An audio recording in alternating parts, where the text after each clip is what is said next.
Hello everyone, and I'm going to tell you a story today. A story about a boy. This is quite the story, so I'd pay attention. Late one night, three boys went outside.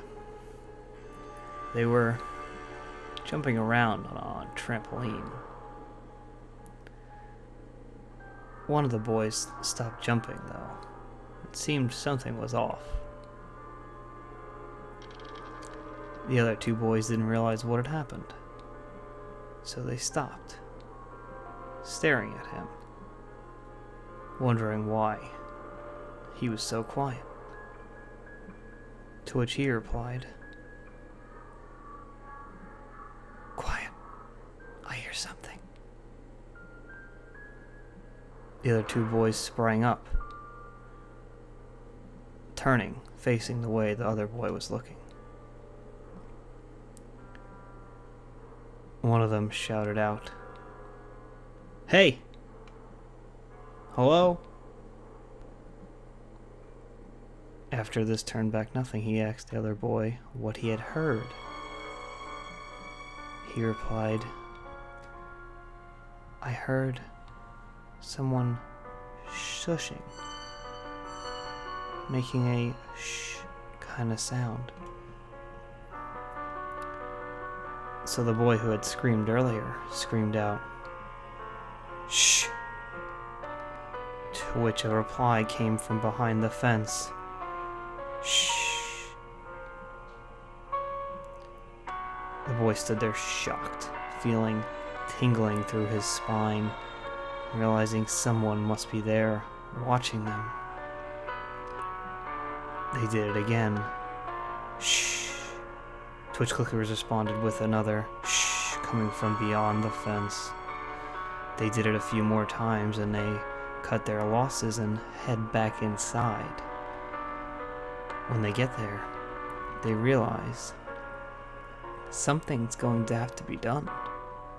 How could you possibly go to sleep when you think there's somebody outside? Well, they decided to go back outside and try again to see if they could get the same response. The one who had heard it first started making the same sounds, but this time he wasn't met with any sort of response.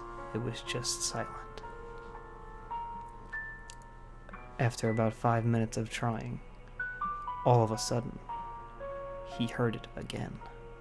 Shh, from behind the fence. The person or thing was back. Shh, he heard again, maybe even a little louder this time, as they all started to get a little creeped out from what was going on. They then started hearing something different. They kept making the shush sound back at the fence, but this time they weren't met with another one like theirs, coming from closer and on their side of the fence. Stop. They couldn't make out what was said, so they kept on going. "Stop," one of them heard from behind the fence as they ran inside, fearing what was out there. When they came back inside, they grabbed a knife and grabbed a baseball bat, and they head outside to see if they can find who was there. After they went and checked it all out, it appeared nobody was there. The sound had almost come from nowhere. One of them headed home, while the other two stayed the night. Nothing else really happened that night, but something did happen the next night. On the next night,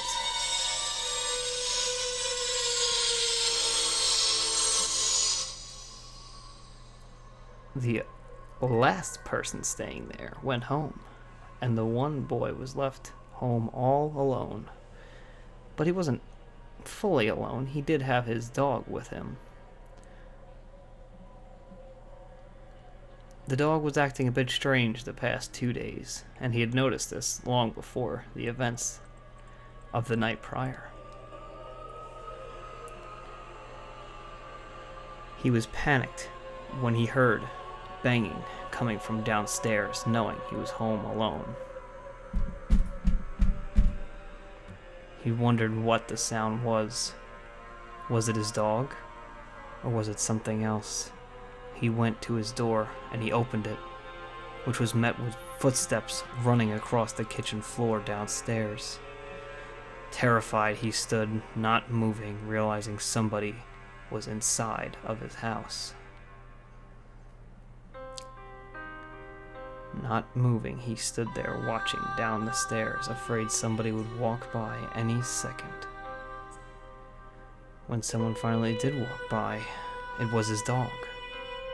He quickly signaled for the dog to come upstairs, and after about a minute or so of trying, the dog finally came up the stairs. When the dog got inside the boy's room, he locked it, blocking the door off so nothing could get in if somebody was there. He figured he'd hold out until his brother got back late that night, and that's all he needed to do was just wait. But things got a little tougher when he started hearing noises coming from downstairs.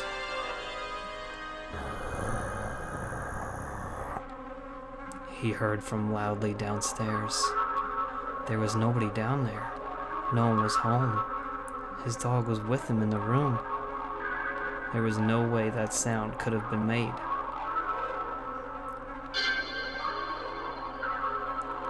He waited calmly, trying to hear any other sounds he could hear from downstairs, when all of a sudden he heard a very familiar sound to him. The sound of somebody walking up the stairs. As soon as he heard those footsteps walking up the stairs, he tried to get his dog to be as quiet as possible to hear anything.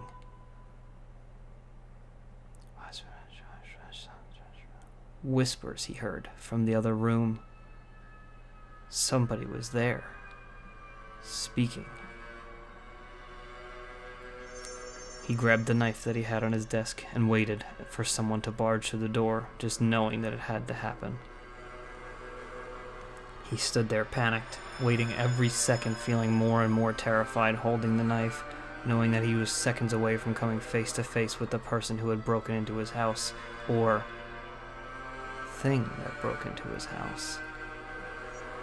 As he stood there, he realized his brother should be home any minute now, so he picked up the phone and he called.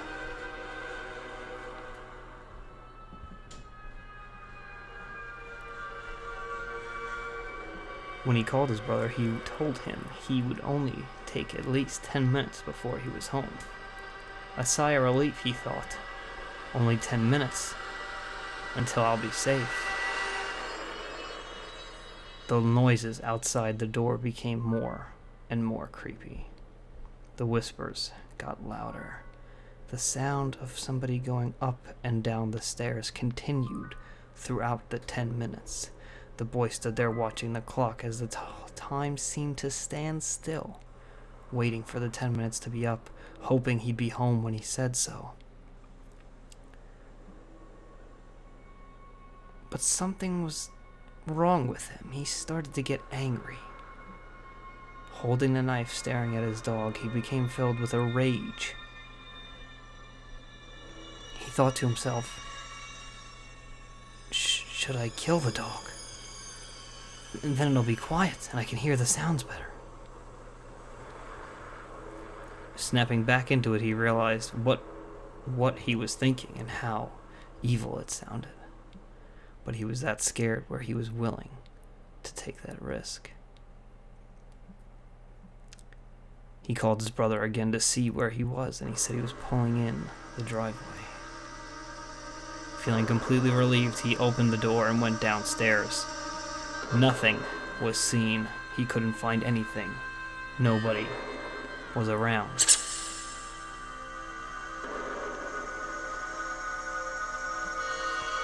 Later that night, while trying to go to sleep, the boy just struggled to fall asleep. He couldn't fall asleep. He was stuck thinking about the sounds he had heard outside his room, and he thought to himself, there's just no way he could have thought of all of this in his head. It seemed too real. He thought as he laid awake in his bed for hours until he felt his body becoming completely exhausted and his mind just passing out from being so tired. He climbed into bed, under the covers, and went to sleep. Suddenly he awoke, and something was wrong. The air conditioning he turned on every single night wasn't on. He turned and realized his TV wasn't on either. Something he had turned on every single night before he went to sleep.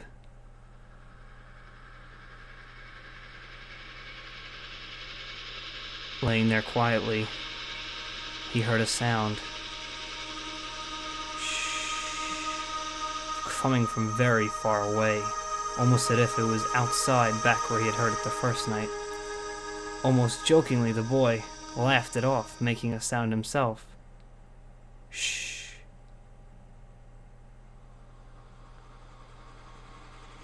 Shh. He turned his head straight to the closet door, realizing the sound came from in there, and he knew as he sat there in the dark room, staring at the door, the person had made their way into his closet.